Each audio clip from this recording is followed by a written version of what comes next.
나는 소니 손흥민과 해트트릭 하길 원했다. 하지만 소니가 오히려 내가 득점왕해야 한다고 말했다.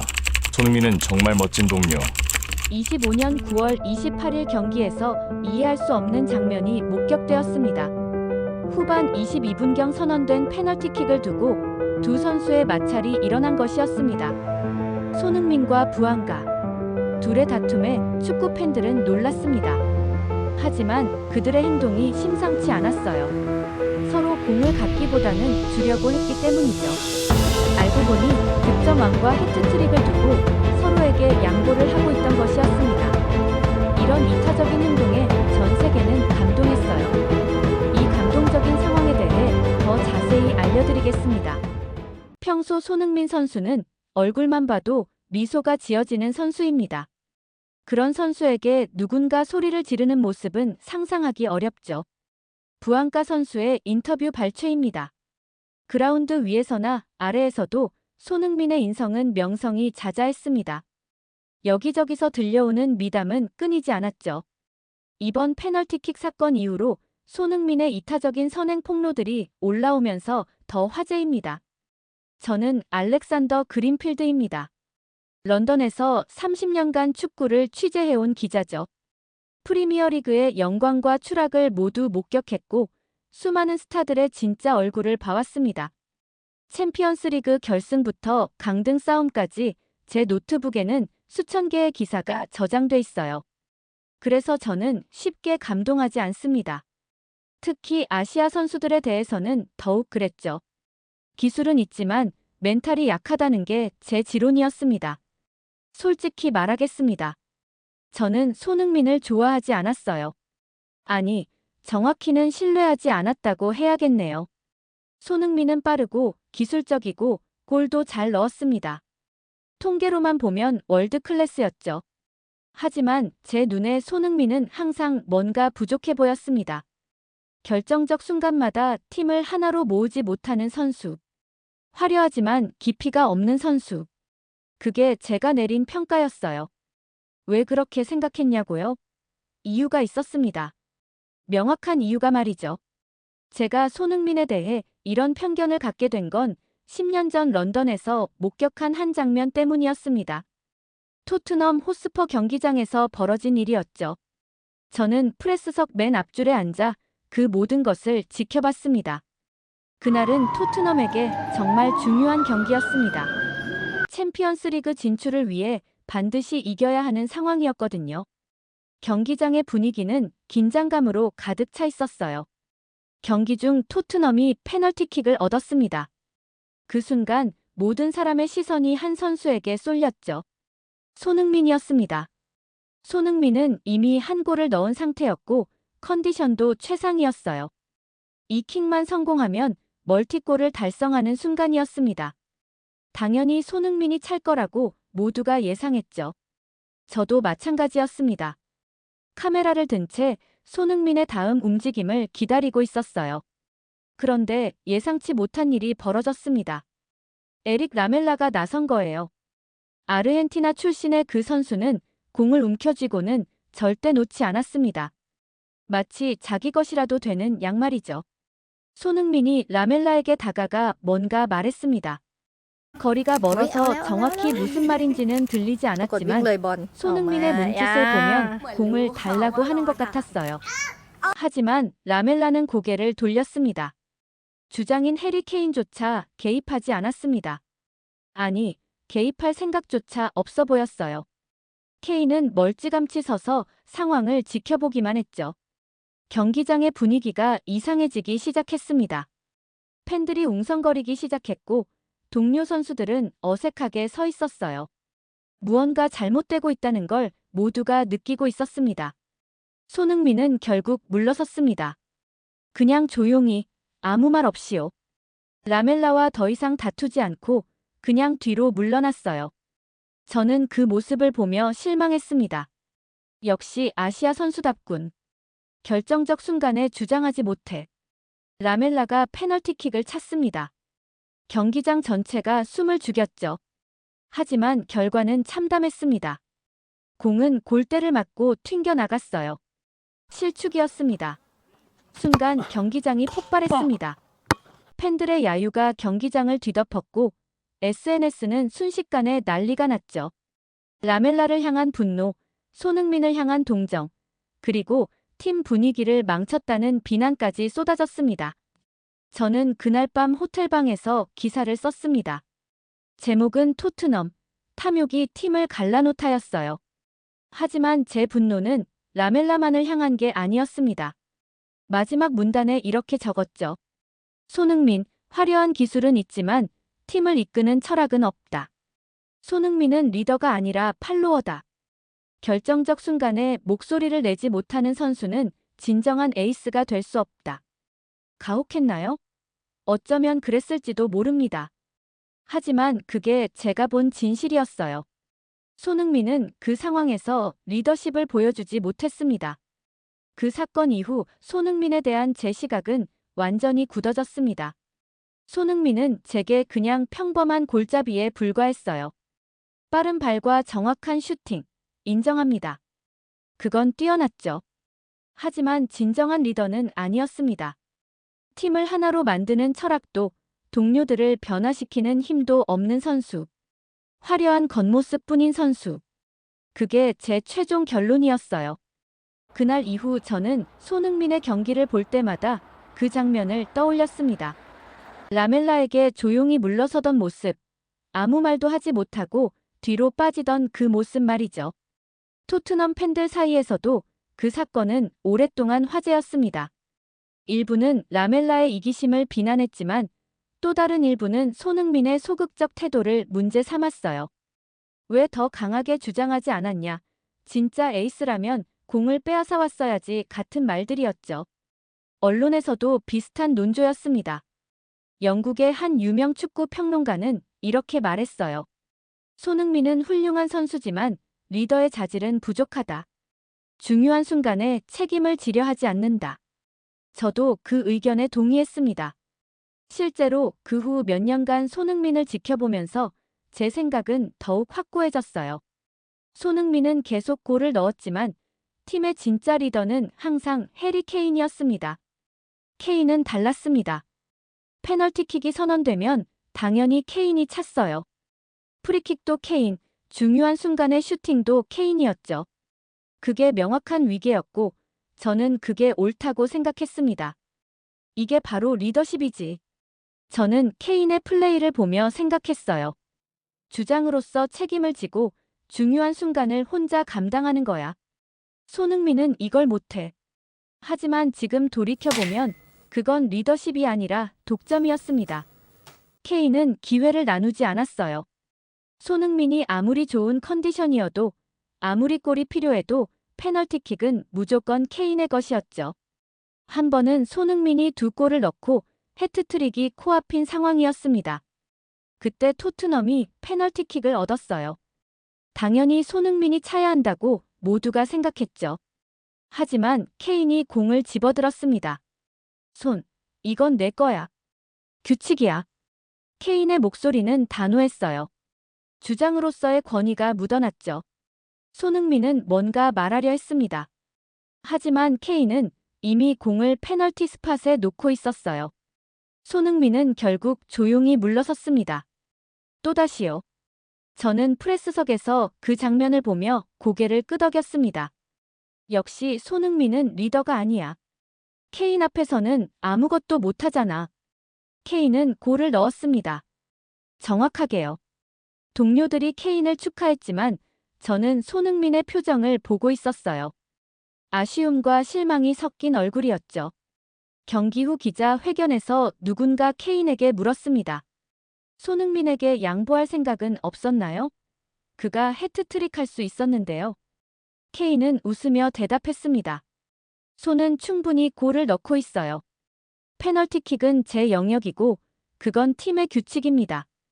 저는 그때 그 대답이 합리적이라고 생각했습니다.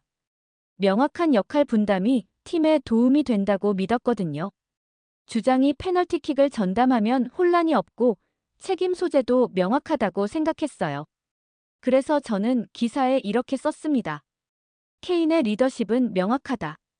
주장으로서 책임을 지고 페널티킥이라는 중압감을 혼자 감당한다. 이것이 진정한 에이스의 모습이다. 하지만 지금 보니 그건 완전히 틀린 평가였습니다. K는 기회를 독점하고 있었을 뿐이에요. 동료를 세워주지 않았고 함께 성장하려 하지도 않았죠. 그 시즌 손흥민은 리그에서 많은 골을 넣었습니다.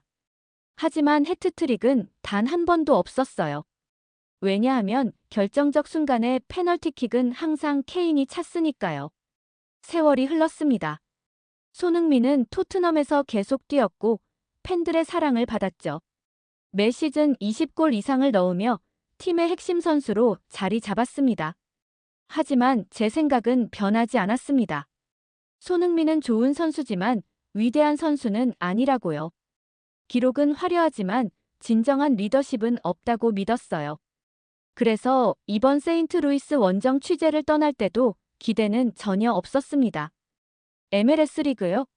솔직히 프리미어리그에 비하면 한참 떨어지는 수준이죠. 손흥민이 거기서 잘한다고 해서 뭐가 달라지겠어요? 큰 연못의 작은 물고기가 작은 연못으로 옮겨간 것뿐이라고 생각했습니다. 프리미어리그에서 못다 이룬 꿈을 하위리그에서 채우려는 것처럼 보였어요. 하지만 편집장의 지시는 명확했습니다. 알렉스, 손흥민 취재 좀 다녀와. MLS에서 어떻게 지내는지 궁금해하는 사람들이 많아. 저는 마지못해 비행기표를 끊었습니다. 에이, 그냥 다녀오지 뭐. 어차피 예상 가능한 내용일 테니까. 세인트루이스로 가는 비행기 안에서 저는 이미 기사 제목을 구상하고 있었습니다. 손흥민, MLS에서도 여전히 평범하다 혹은 손흥민, 편안한 리그에서의 안일한 플레이 같은 것들이었죠. 세인트루이스 램버트 국제공항에 도착한 건 오후 2시쯤이었습니다. 택시를 타고 호텔로 향하는 길, 창밖으로 보이는 풍경은 런던과는 완전히 달랐어요. 넓은 도로, 낮은 건물들, 여유로운 분위기. 모든 게 느긋해 보였죠. 역시 MLS답군. 저는 속으로 생각했습니다. 프리미어리그의 치열함과는 차원이 다르지. 호텔에 짐을 풀고 경기장으로 향했습니다. 에너자이저 파크. 세인트루이스 시티의 홈구장이었어요. 경기 시작 3시간 전이었는데도 벌써 팬들이 몰려들고 있었습니다. 경기장에 도착했을 때 저는 깜짝 놀랐습니다. 생각보다 훨씬 큰 규모였거든요. 수용 인원이 22,000명이라고 했어요. 그리고 이미 경기장은 붉은 물결로 가득 차 있었습니다.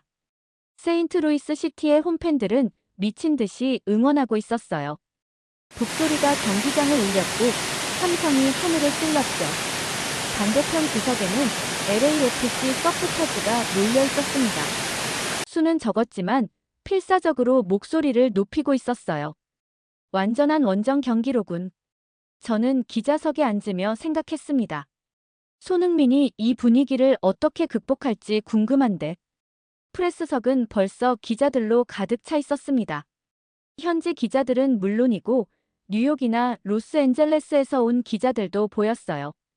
심지어 한국 기자들도 몇 명 보였죠. 옆자리에 앉은 미국 기자가 말을 걸어왔습니다. 런던에서 오셨다고요? 손흥민 보러 오셨나 봐요. 네, 편집장 지시로요. 저는 대수롭지 않게 대답했습니다. 손흥민 정말 대단하더라고요. MLS 와서 완전히 리그를 쓸어버리고 있어요. 미국 기자의 목소리에는 흥분이 묻어났습니다. 저는 속으로 코웃음을 쳤습니다. MLS 수준에서야 당연하지. 프리미어리그 출신이 못하면 그게 이상한 거지. 하지만 입 밖으로는 다르게 말했어요. 그렇군요.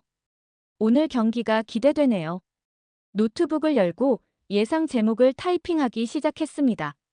손흥민, MLS에서도 여전히 평범하다 혹은 손흥민, 편안한 리그에서의 안일한 플레이. 뭐 이런 식이었죠. 경기장 분위기는 점점 달아올랐습니다. 세인트루이스 팬들의 응원이 더욱 격렬해졌고 LAFC 서포터즈도 지지 않으려고 목청을 높였어요.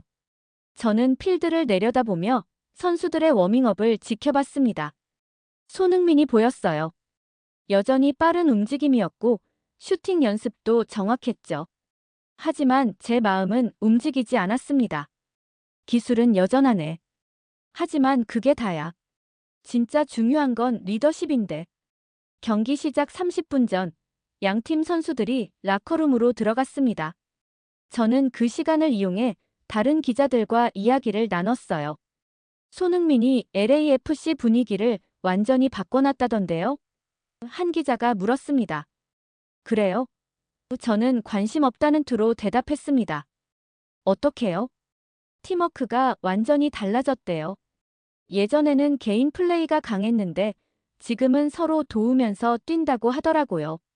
저는 속으로 웃었습니다. 팀워크? 손흥민이 10년 전 그 모습은 어디 갔나? 라멜라한테 공도 못 빼앗아 오던 선수가 경기 시작 10분 전 선수들이 다시 필드로 나왔습니다. 관중석이 폭발했어요. 세인트루이스 팬들의 함성이 경기장을 뒤흔들었죠. LAFC 선수들이 줄지어 나왔습니다. 맨 앞에 손흥민이 보였어요. 손흥민은 관중석을 향해 손을 흔들었고 LAFC 서포터즈가 열광적으로 화답했습니다. 저는 카메라 줌을 손흥민에게 맞췄습니다. 표정이 밝았어요. 긴장한 기색은 전혀 없었죠. 오히려 즐기는 것 같았습니다. 원정 경기인데 저렇게 여유로울 수가 있나? 저는 의아했습니다. 경기가 시작됐습니다. 세인트루이스가 먼저 공격을 시도했어요. 홈팬들의 응원을 등에 업고 공격적으로 나왔죠. 하지만 LAFC의 수비도 단단했습니다. 전반 15분쯤이었을 겁니다. LAFC의 역습이 시작됐어요. 손흥민이 공을 잡았습니다. 빠른 드리블로 수비를 제쳤고 중앙으로 패스를 넘겼죠. 부앙가가 받았습니다. 데니스 부앙가. 저는 부앙가에 대해서도 알고 있었어요.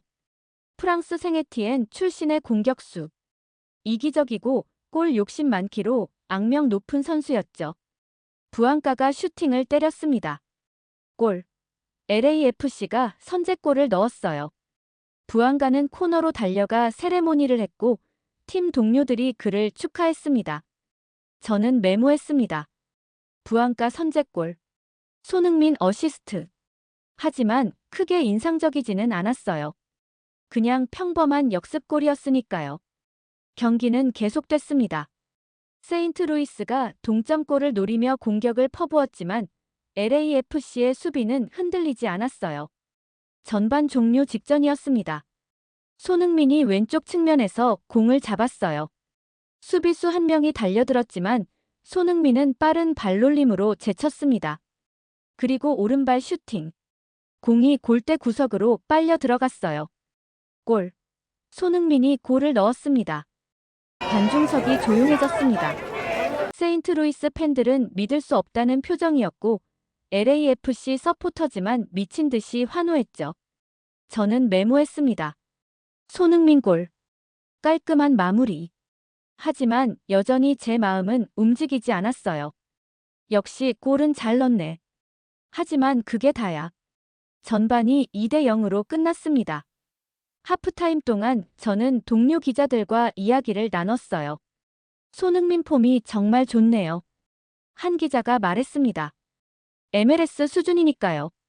저는 냉담하게 대답했습니다. 후반전이 시작됐습니다. 손흥민이 또 골을 넣었어요. 멀티골이었죠. 손흥민은 4경기 연속골을 기록했습니다. 토트넘 시절 이후 3년 9개월 만이라고 했어요.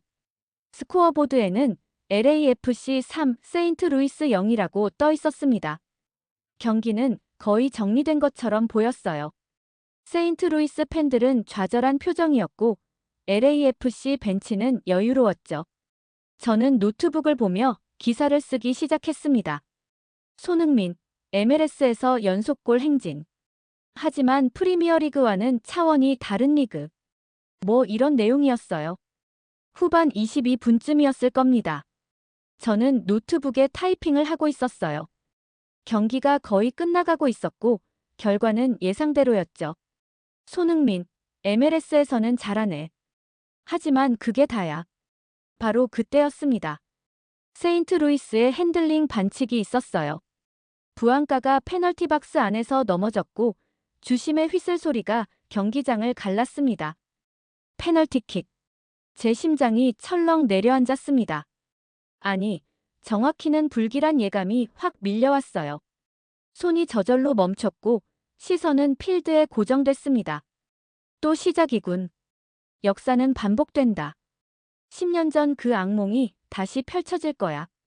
손흥민은 이미 2골을 넣은 상태였습니다. 이 페널티만 넣으면 해트트릭이에요. MLS 데뷔 시즌에서 화려한 해트트릭을 달성하는 순간이었죠. 그것도 원정 경기에서 말입니다. 당연히 손흥민이 찰 거라고 모두가 예상했습니다. 저도 마찬가지였어요. 카메라를 손흥민에게 맞추며 생각했죠. 드디어 해트트릭을 하는구나. 뭐, MLS 수준에서야 당연하지만. 그런데 예상치 못한 일이 벌어졌습니다. 부안가가 공을 집어들었습니다. 데니스 부안가. 이기적이고 골 욕심 많기로 악명 높은 공격수. 언론에서는 그를 독불장군 팀킬러라고 불렀어요. 지난 시즌 팀 동료와 골 세레모니 때문에 싸운 적도 있었다고 들었습니다. 저는 펜을 손에 꽉 쥐며 중얼거렸습니다. 시작됐다. 라멜라의 재림이다. 똑같은 상황이야.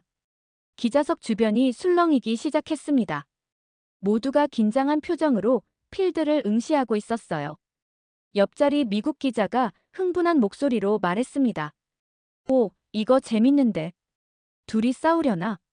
부안가가 공을 안 놓을 것 같은데. 저는 대답하지 않았습니다. 시선을 필드에서 떼지 못한 채 10년 전 그날의 기억이 생생하게 떠올랐어요. 라멜라가 공을 움켜쥐던 모습. 손흥민이 다가가 뭔가 말했지만 라멜라는 고개를 돌렸던 그 장면. 케인조차 개입하지 않았고 분위기가 얼어붙었던 그 순간 말이죠. 그리고 결국 손흥민이 조용히 물러섰던 그 ปรากฏ 모습. วิ่งเลยบอลออก 그 มา 후 라멜라의 실축과 경기장을 뒤덮은 야유. 팀이 완전히 무너졌던 그날 밤. 또 그 지옥이 시작되는구나. 저는 확신했습니다. 부안가는 공을 꽉 잡고 있었어요. 페널티 스팟으로 걸어가는 그의 모습은 결연해 보였습니다. 마치 절대 공을 놓지 않겠다는 듯이요. 저는 노트북 화면으로 시선을 돌렸습니다. 이미 제목이 머릿속에 떠올랐어요. 손흥민, 10년 전 악몽 재현. 또다시 양보하다. 혹은 손흥민, 여전히 리더십 없는 팔로워. 손가락이 키보드 위에서 떨리고 있었습니다. 분노 때문이었다. 왜 또 이래? 왜 또 똑같은 상황을 만드는 거야? 관중석도 술렁이기 시작했습니다. 팬들도 뭔가 이상한 분위기를 감지한 거였죠. 세인트루이스 팬들은 혼란스러워했고 LAFC 팬들은 불안해하기 시작했어요. 해설석에서도 목소리가 들려왔습니다. 부안가가 공을 가지고 있습니다. 하지만 손흥민도 페널티 박스 안에 있네요. 누가 찰 것인가가 관심사입니다. 저는 손흥민을 봤습니다. 손흥민은 부안가로부터 조금 떨어진 곳에 서 있었어요. 표정이 보이지 않았지만 아마 당황하고 있을 거라고 생각했죠. 또 물러서겠지. 10년 전처럼. 라멜라한테 그랬던 것처럼 부안가한테도 양보할 거야. 결정적 순간에 항상 그래왔으니까. 제 머릿속에서는 이미 기사 내용이 완성되고 있었습니다. 손흥민의 고질적 약점, 리더십 부재. 해트트릭 기회를 또다시 동료에게 양보하다. 10년 전 라멜라 사건의 재현. 부안가가 천천히 손흥민 쪽을 바라봤습니다. 두 사람의 시선이 마주쳤어요. 긴장감이 흘렀죠. 이제 곧 충돌이 일어날 것 같았습니다. 저는 카메라 셔터에 손을 올렸습니다. 결정적 순간을 놓치지 않기 위해서였어요. 이 장면이 내일 일면을 장식할 거야. 손흥민의 약점을 보여주는 완벽한 증거지. 기자석의 다른 기자들도 모두 긴장한 채로 지켜보고 있었습니다. 누군가 작은 목소리로 중얼거렸어요. 라멜라 사건 기억나? 또 그렇게 되는 거 아니야? 그때 손흥민이 완전히 망신당했잖아. 공도 못 빼앗아오고. 부안가는 더 이기적이라던데. 절대 안 줄 거야. 저는 그 말들을 들으며 고개를 끄덕였습니다. 모두가 저와 같은 생각이었어요. 또다시 손흥민이 무기력하게 물러설 거라고 예상하고 있었죠. 벤치에서 채런돌로 감독도 일어섰습니다. 감독의 표정이 카메라에 잡혔는데 굳어 있었어요. 아마 화를 내려고 준비하고 있을 거라고 생각했습니다. 빨리 결정하라고 소리칠 거야. 그리고 라커룸에서 두 선수를 호되게 혼낼 거지. 부안가가 공을 들고 걷기 시작했습니다. 손흥민 쪽으로요. 저는 숨을 멈췄습니다. 드디어 충돌하는구나. 라멜라처럼 부안가도 공을 빼앗으려 하겠지. 하지만 다음 순간 제가 본 장면은 상상을 완전히 뛰어넘는 것이었습니다. 부안가가 공을 들고 손흥민에게 달려갔습니다. 아니, 정확히는 달려갔다고 해야겠네요. 공을 든 채로 손흥민에게 뛰어갔어요. 저는 노트북 화면에서 눈을 떼지 못했습니다. 시작됐다. 또 그 지옥 같은 순간이 온 거야. 공을 빼앗으려는 건가? 아니면 자기가 차겠다고 우기려는 건가? 부안가의 표정이 카메라에 클로즈업 됐습니다. 그의 얼굴은 진지했고 눈빛은 절절했어요. 입술이 움직이는 게 보였습니다. 무슨 말을 하는 걸까요? 손이. 부안가가 외쳤습니다. 목소리가 마이크에 잡혔어요. 경기장 전체에 울려 퍼졌죠. 저는 귀를 의심했습니다. 부안가가 손흥민을 부르고 있었어요. 공을 빼앗으려는 게 아니라 오히려 주려는 것처럼 보였습니다.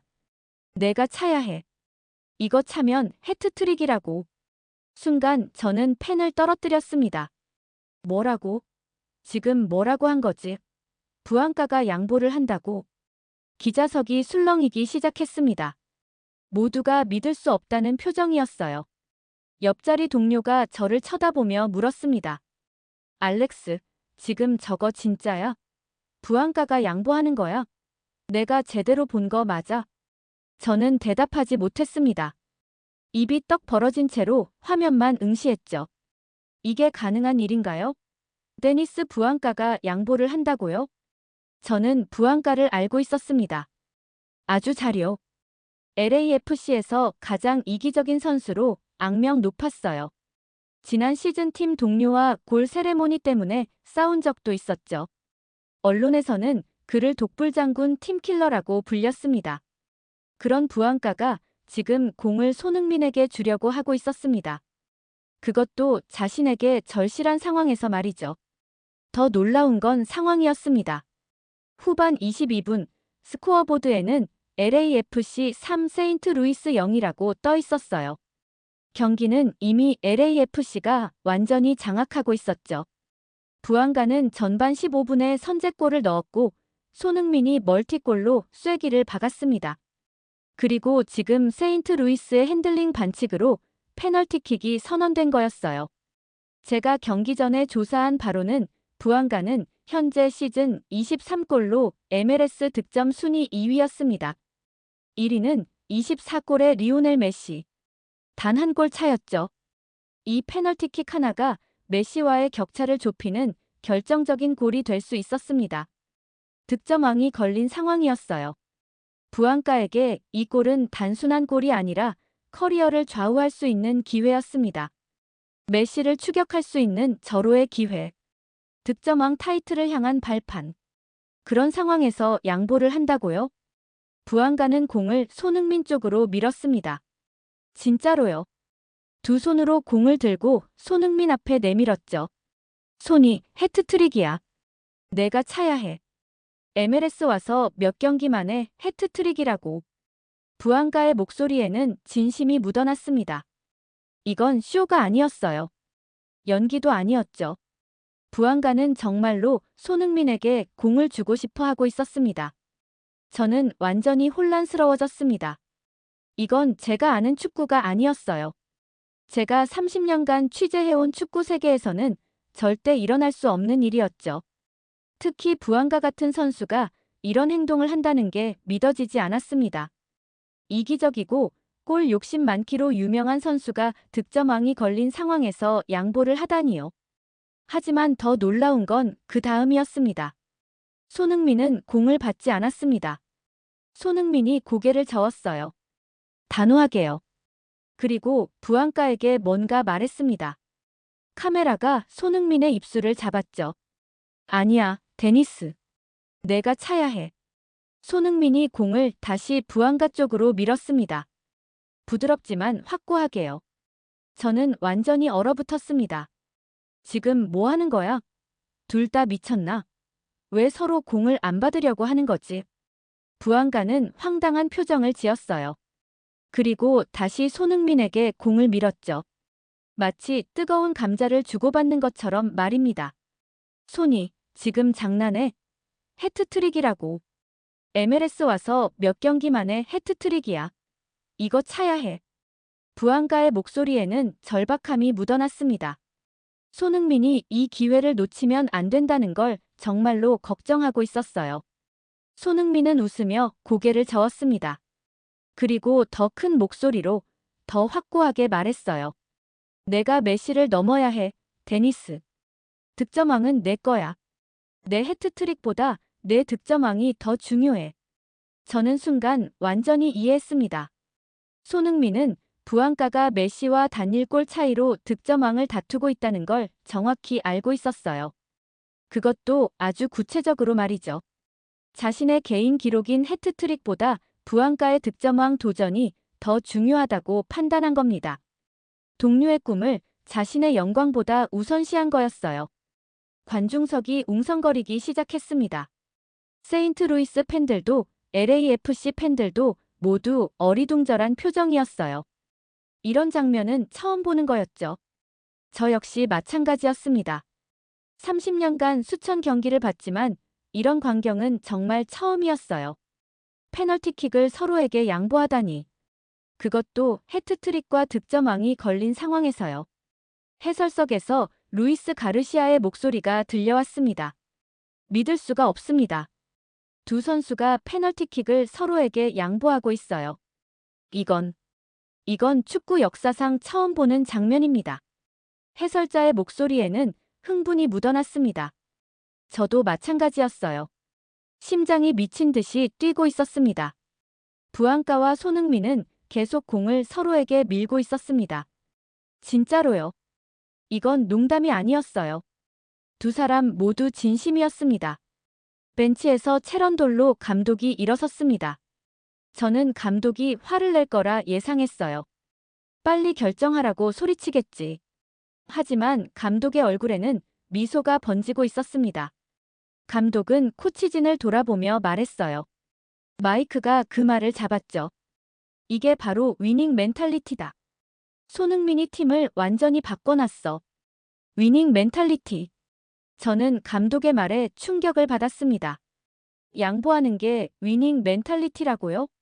이건 상식을 뒤집는 말이었어요. 10년 전 런던에서 라멜라는 이렇게 외쳤습니다. 이건 내 거야. 내가 골을 넣을 거야. 그건 욕심이었어요. 팀을 갈라놓는 이기심이었죠. 토트넘은 그날 무너졌습니다. 하지만 지금 손흥민은 정반대였습니다. 이건 내 거야. 내가 골을 넣어. 내가 빛나야 해. 이건 단순한 양보가 아니었어요. 동료를 세워주는 리더십이었습니다. 팀을 하나로 만드는 철학이었죠. 필드에서 부안가의 눈빛이 흔들렸습니다. 부안가의 표정이 변하는 게 보였어요. 뭔가 감정이 복받치는 것 같았죠. 이기적이라고 불렸던 그 선수의 얼굴에 감동이 번지고 있었습니다. 저는 타이핑을 멈췄습니다. 손가락이 키보드 위에서 떨리고 있었어요. 제가 30년간 써왔던 모든 기사, 모든 평가가 흔들리고 있었습니다. 주심이 다가왔습니다. 시간을 재촉하는 제스처를 취했어요. 결정을 해야 할 때였죠. 더 이상 기다려줄 수 없다는 표정이었습니다. 부안가가 손흥민의 어깨에 손을 얹었습니다. 두 사람은 잠시 눈을 마주쳤어요. 말없는 대화가 오가는 것 같았습니다. 수천 마디 말보다 더 깊은 교감이 흐르고 있었죠. 그리고 부안가가 천천히 고개를 끄덕였습니다. 결정을 내린 듯 했어요. 알았어, 손이. 부안가의 목소리가 떨리고 있었습니다. 내가 찰게.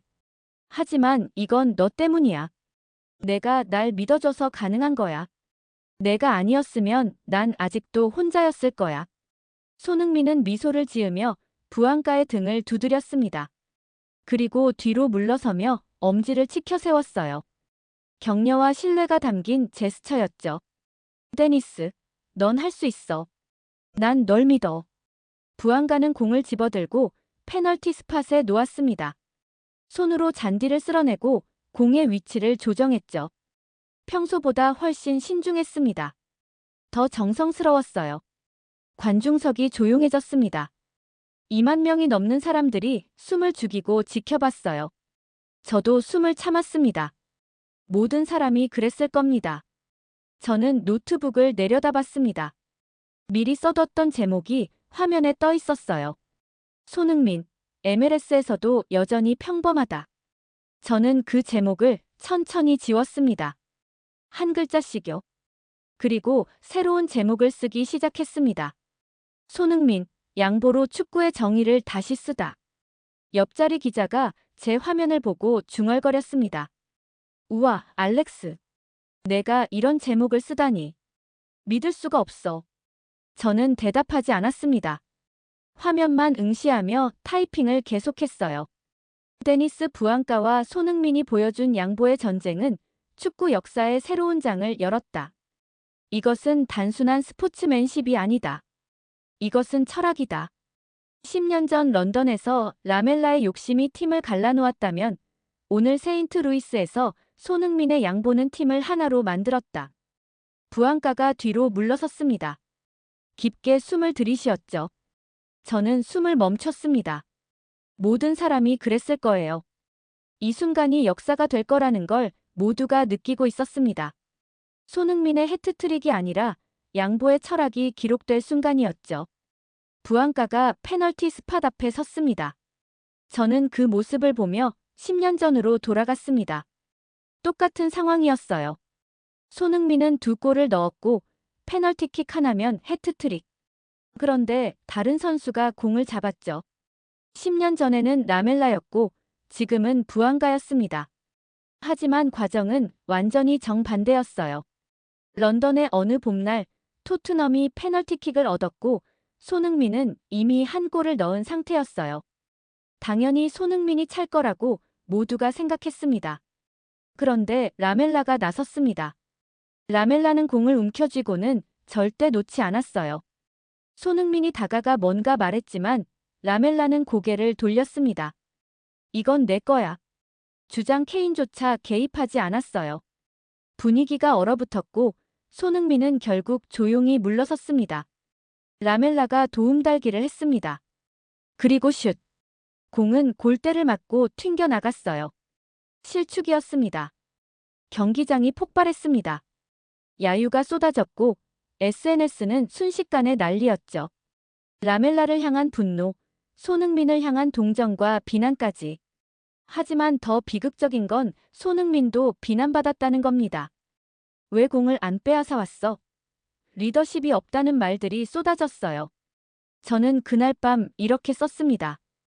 토트넘, 탐욕이 팀을 갈라놓다. 라멜라의 이기심과 손흥민의 무기력한 대응. 그 사건 이후 토트넘은 완전히 갈라졌습니다. 라멜라는 다음 시즌 팀을 떠났지만 상처는 오래 남았어요. 손흥민은 억울하게도 그 사건의 희생양이 되었고 평생 꼬리표처럼 따라다녔습니다. 지금 세인트루이스에서 저는 비교했습니다. 라멜라는 공을 빼앗으며 이건 내 거야라고 외쳤지만 부안가는 공을 건네며 내가 차야 해라고 외쳤어요. 라멜라는 손흥민을 밀어냈지만 부안가는 손흥민에게 설득당했죠. 저는 부안가를 알고 있었습니다. 부안가는 라멜라와 똑같은 유형이었어요. 지난 시즌 팀 동료와 골 세레모니 때문에 싸웠고 언론은 부안가를 제2의 라멜라라고 불렀죠. 하지만 지금 부안가는 완전히 달라져 있었습니다. 페널티 스팟에 선 부안가의 얼굴에는 라멜라의 오만함이 없었어요. 대신 감사함이 보였습니다. 손흥민을 향한 감사함이요. 손흥민이 부안가를 변화시켰습니다. 양보를 통해서요. 해설석에서 루이스 가르시아가 말했습니다. 10년 전 토트넘의 비극을 기억하시나요? 오늘은 정반대입니다. 욕심이 아니라 양보, 갈등이 아니라 화합을요. 옆자리 기자가 저를 쳐다봤습니다. 알렉스, 너 그때 현장에 있었잖아. 지금 기분이 어때? 저는 대답하지 못했습니다. 10년 전 제가 손흥민에게 내렸던 평가, 화려하지만 철학은 없다가 완전히 틀렸다는 걸 인정해야 했으니까요. 손흥민에게는 철학이 있었습니다. 아주 확고한 철학이요. 양보의 철학, 동료를 세우는 철학, 팀을 하나로 만드는 철학이었죠. 라멜라는 욕심을 부렸고 모든 걸 잃었습니다. 하지만 손흥민은 양보했고 부안가의 마음을 얻었어요. 관중석 어딘가에서 목소리가 들렸습니다. 이게 진짜 팀워크야. 모두 감동받은 얼굴이었어요. 심지어 세인트루이스 팬들까지 박수를 보내고 있었습니다. 10년 전 런던에서 우리가 본 건 추악한 욕심이었습니다. 하지만 지금 세인트루이스에서 우리가 보는 건 아름다운 양보였어요. 부안가가 공을 다시 조정했습니다. 손흥민은 멀리서 미소 짓고 있었어요. 괜찮아, 데니스. 넌 할 수 있어. 난 널 믿어. 라멜라는 욕심으로 빼앗은 기회였지만 부안가는 양보로 얻은 신뢰를 등에 업고 있었습니다. 관중석이 더욱 조용해졌습니다. 이건 단순한 페널티킥이 아니었어요. 이건 10년 전 비극의 리메이크였고 라멜라와 부안가의 운명을 가르는 순간이었으며 손흥민의 철학이 옳았는지를 증명하는 순간이었습니다. 부안가가 뒤로 물러섰습니다. 도움달기 준비였어요. 저는 노트북 화면에서 눈을 떼지 못했습니다. 손가락이 키보드 위에서 떨리고 있었죠. 관중석 2만 명이 숨을 죽였습니다. 세인트루이스 팬들도 LAFC 팬들도 모두 같은 표정이었어요. 긴장과 기대가 뒤섞인 얼굴들이었죠. 부안가가 공을 바라봤습니다. 골키퍼를 확인했어요. 그리고 천천히 숨을 들이쉬었죠. 바로 그때였습니다. 주심이 갑자기 손을 귀에 갖다 댔습니다. 저는 순간 심장이 멎는 줄 알았어요. 저거. 기자석이 술렁이기 시작했습니다. 주심의 표정이 굳어졌어요. VAR룸에서 무언가 연락이 온 거였습니다. VAR 체크. 지금요? 옆자리 기자가 당황한 목소리로 말했습니다. 미쳤어. 지금 뭔 상황이야? 경기장이 순식간에 얼어붙었습니다. 부안가는 어리둥절한 표정으로 주심을 바라봤어요. 손흥민도 고개를 갸우뚱했죠. 주심이 사이드라인에 있는 모니터로 걸어갔습니다. 지금 뭘 확인하는 거야? 기자석 여기저기서 중얼거림이 들렸습니다. 저는 급하게 타이핑을 시작했습니다. VAR 판독 중. 페널티킥 판정에 문제가 있는 것으로 보인다. 부안가와 손흥민의 감동적인 양보 드라마가 무색해질 위기다. 주심이 모니터를 들여다봤습니다. 한 번, 두 번, 세 번 리플레이를 반복해서 확인했어요. 관중석이 웅성거리기 시작했습니다. 뭐야? 페널티킥 아니었어? 파울이 박스밖이었나? 아니면 오프사이드? 온갖 추측들이 쏟아졌습니다. LAFC 벤치에서 체런돌로 감독이 일어섰어요. 불안한 표정이었죠. 손흥민은 부안가 옆으로 다가갔습니다. 어깨를 두드리며 뭔가 말했어요. 격려하는 것 같았죠. 주심이 모니터에서 고개를 들었습니다. 그리고 천천히 경기장 중앙으로 걸어왔어요. 저는 숨을 참았습니다. 주심이 양손으로 X자를 그었습니다. 페널티킥 취소. 뭐야? 기자석이 폭발했습니다. 저도 믿을 수 없었어요. 화면에 리플레이가 나왔습니다. 세인트루이스 수비수가 부안가를 넘어뜨린 장면이었죠. 하지만 자세히 보니 파울이 페널티 박스 라인 바깥쪽이었습니다. 아주 미세하게요. 불과 몇 센티 차이였어요. 말도 안 돼. 저는 중얼거렸습니다. 이게 가능한 일인가요? 그 감동적인 양보 드라마가 부안가와 손흥민의 아름다운 순간이 단 몇 센티 차이로 사라진다고요? 관중석에서 야유가 터져 나왔습니다. 세인트루이스 팬들은 환호했지만 LAFC 팬들은 분노했죠. 이건 말도 안 돼. 페널티킥 맞잖아. VAR 때문에 감동이 다 사라졌어. 부안가는 허탈한 표정으로 하늘을 올려다봤습니다. 페널티 스팟에 놓였던 공이 주심에 의해 치워졌어요. 저는 그 순간이 너무 안타까웠습니다. 부안가는 이기적인 선수였어요. 하지만 오늘 손흥민 덕분에 변했죠.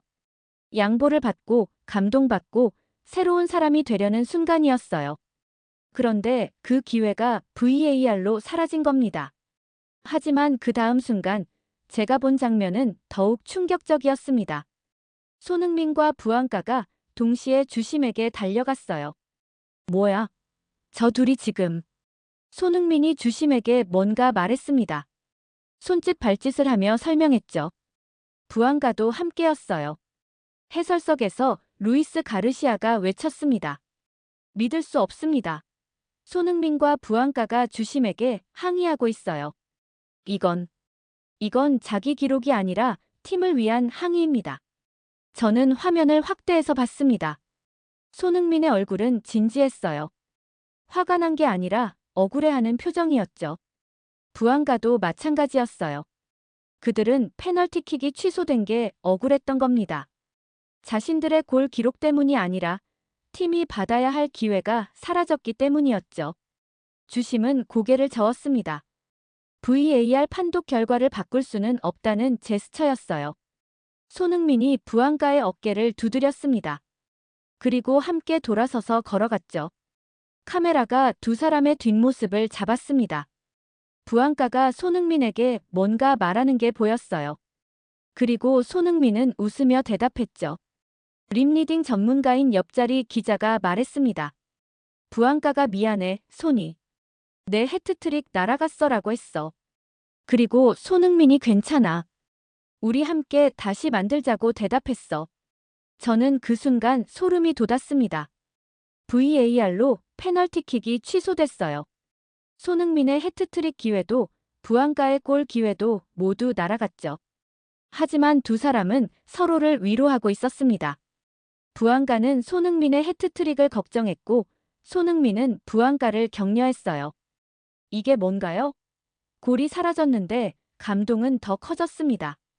기록은 없어졌는데 우정은 더 깊어졌어요. 관중석에서 박수가 터져나오기 시작했습니다. 처음에는 몇 명이었지만 점점 커졌죠. LAFC 팬들이 일어섰습니다. 그리고 손흥민과 부안가에게 박수를 보냈어요.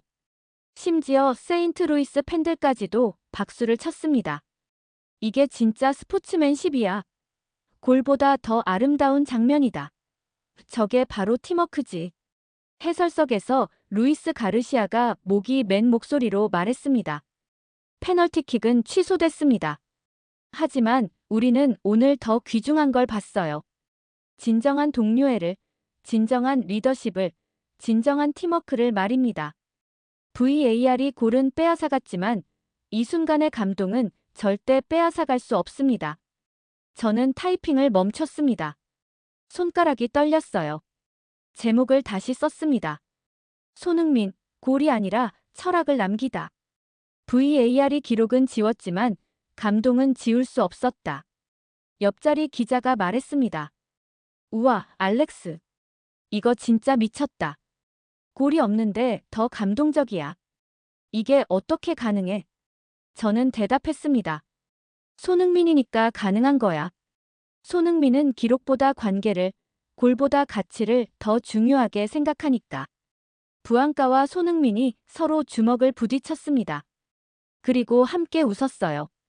VAR이 그들의 골 기회를 빼앗아갔지만 그들의 우정은 빼앗갈 수 없었습니다.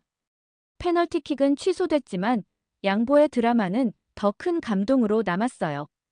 관중석은 여전히 박수를 보내고 있었습니다. 끝없이요.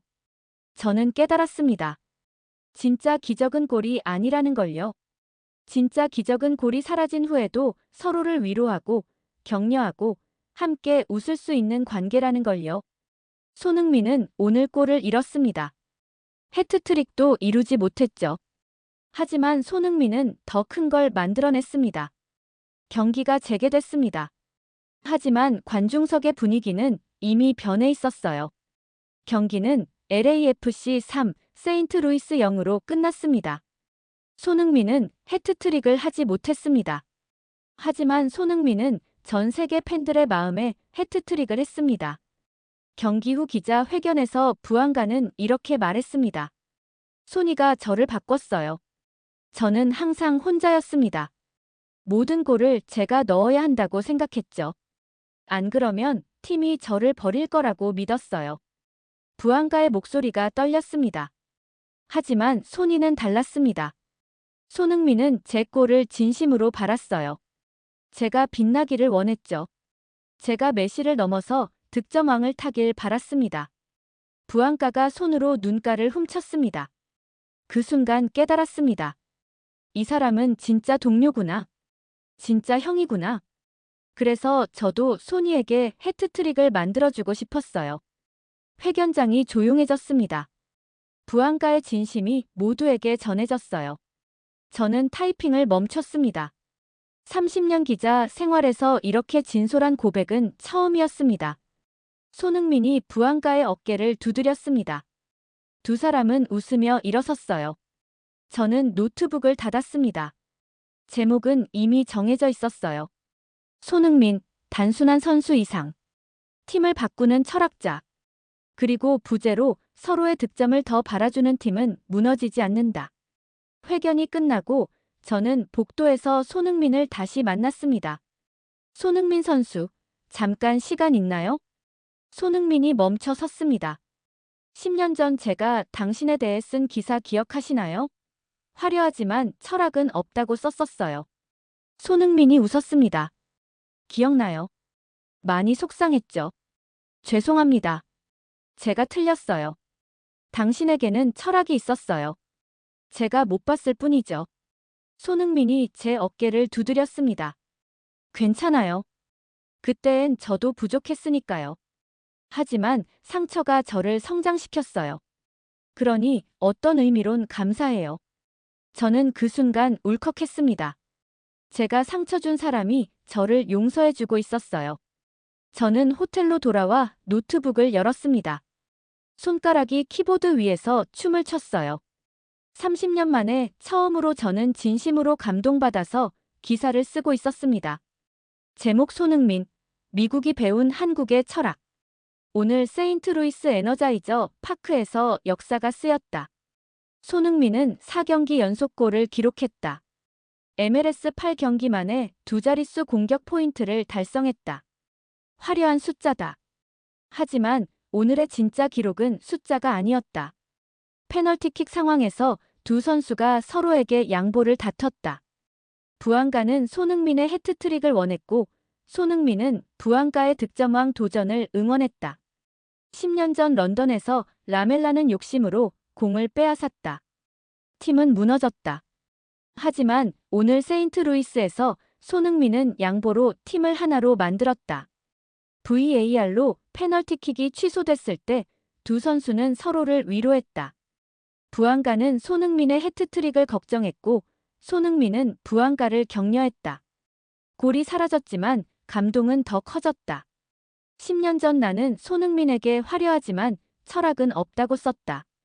오늘 나는 그 평가를 철회한다. 손흥민에게는 철학이 있었다. 아주 확고한 철학이. 나는 단지 그걸 보지 못했을 뿐이다. 오늘 미국은 배웠다. 한국은 기술이 아니라 철학으로 세상을 움직이는 나라라는 것을. 손흥민, 그는 골이 아니라 사람을 움직였고 기록이 아니라 문화를 만들었으며 통계가 아니라 철학을 남겼다. 브라보, 마이 코리아.